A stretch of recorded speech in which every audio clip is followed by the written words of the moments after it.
BJP इतने कोशिशों के बाद भी 400 पार का नारा देने और अयोध्या में जो राम को लाए हैं हम उनको लाएंगे का नारा देने के बाद भी बहुमत हासिल करने में असमर्थ रही है। और अब मोदी जी ने अपने पद से इस्तीफा दे दिया है और खबरों के अनुसार मोदी जी 8 जून को फिर से प्रधानमंत्री की शपथ लेने वाले हैं। लेकिन और यहाँ पर कहानी में थोड़ा सा ट्विस्ट आ गया है, और अगर ये हुआ तो मोदी जी फिर कभी भी इस देश के प्रधानमंत्री नहीं बन पाएंगे। और ट्विस्ट ये है कि बीजेपी को बहुमत ना मिलने की वजह से उसे अपने सहयोगी दलों पर निर्भर रहना पड़ेगा, और जिसमें दो सबसे मेन और बड़ी कमजोरी है। एक है हमारे देश के सबसे बड़े सो कॉल्ड पलटू राम महाराज यानी नीतीश कुमार, और दूसरे हैं चंद्रशेखर बाबू। और अगर इन दोनों ने एनडीए का साथ छोड़ दिया और इंडिया गठबंधन में शामिल हो गए तो एनडीए अपना बहुमत खो देगी और इंडिया गठबंधन को बहुमत मिल जाएगा और वो अपनी सरकार बना लेंगे। यानी इस तरीके से मोदी जी कभी भी दोबारा फिर प्रधानमंत्री नहीं बन पाएंगे।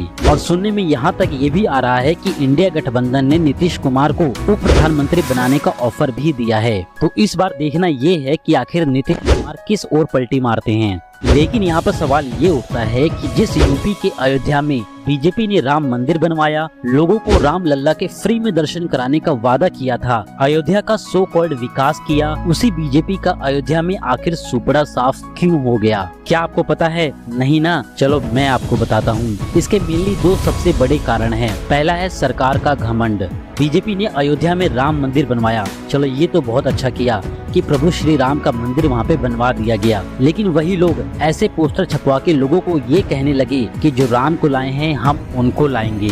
मतलब इससे ज्यादा बकवास और बेवकूफी की बातें कोई हो ही नहीं सकती। क्योंकि सोचो, श्री राम भगवान जो विष्णु के अवतार हैं, जो इस पूरी सृष्टि की कर्ता धर्ता हैं, जिनके अंदर ये पूरी सृष्टि समाई हुई है, उस भगवान श्री राम को एक छोटे से गोले के, एक छोटे से देश के, एक छोटे से शहर में रहने वाला एक छोटा सा आदमी ये कहता है कि हम भगवान श्री राम को लेकर आए हैं। अब ये बात कितना लॉजिकल है ये तो आप ही बताओ।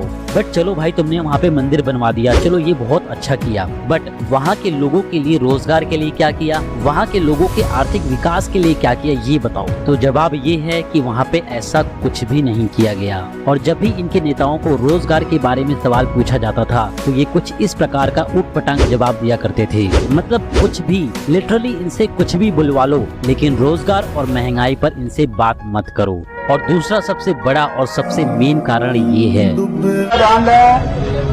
आप अपनी दुकान और मकान का सामान जल्दी से जल्दी निकाल करके गाड़ी में लोड करके ले जाइए।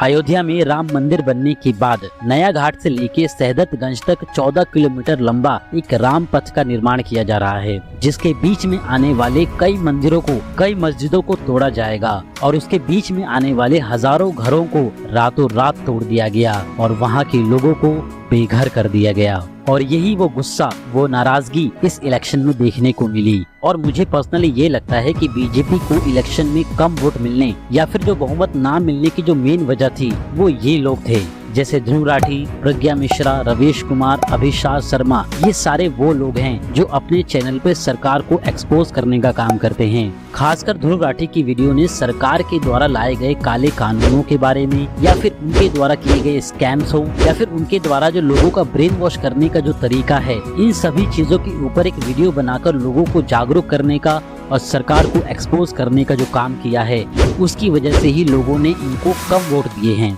और उनकी वीडियो ने लोगों को ये समझाने की कोशिश की है कि किस तरीके से ये जो सरकार है वो आम जनता को बेवकूफ बनाने का काम कर रही है।